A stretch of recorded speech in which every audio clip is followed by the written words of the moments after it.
प्रिय भक्तगण, आज हम षटतिला एकादशी व्रत कथा सुनेंगे। ध्यानपूर्वक पूरी कथा को जरूर सुनिएगा, क्योंकि आधा अधूरा कथा सुनने से भगवान विष्णु का अपमान होता है।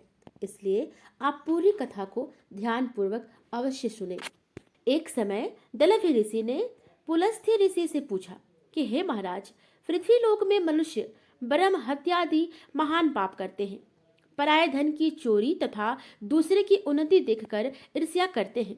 साथ ही अनेक प्रकार के व्यसनों में फंसे रहते हैं, फिर भी उनको नरक प्राप्त नहीं होता। इसका क्या कारण है? वे न जाने कौन सा दान पुण्य करते हैं जिससे उनके पाप नष्ट हो जाते हैं। यह सब कृपा पूर्वक आप कहिए।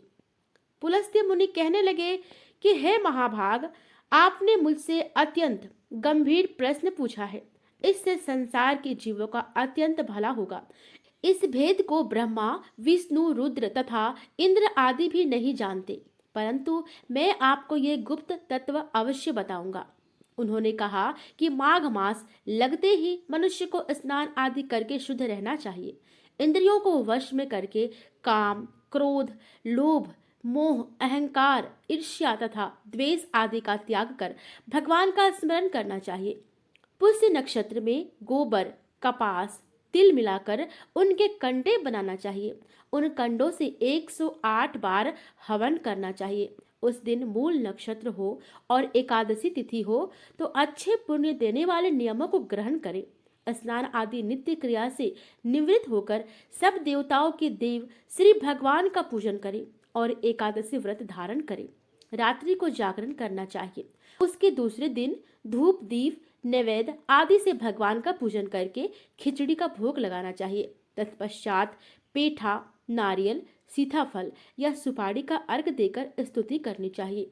हे भगवान, आप तीनों को शरण देने वाले हैं, इस संसार में फंसे हुओं का उद्धार करने वाले हैं। हे पुंडरीकाक्ष, हे विश्वभावन, हे सुब्रमण्यम, हे पूर्वज, हे जगतपते, आप लक्ष्मी जी सहित इस तुच्छ अर्घ को ग्रहण करें। इसके पश्चात जल से भरा घड़ा ब्राह्मण को दान करें तथा ब्राह्मण को श्यामा गौ और तिल पात्र देना भी उत्तम है। तिल स्नान और भोजन दोनों ही श्रेष्ठ है। इस प्रकार जो मनुष्य जितने तिलों का दान करता है उतने ही 1000 वर्ष स्वर्ग में वास करता है।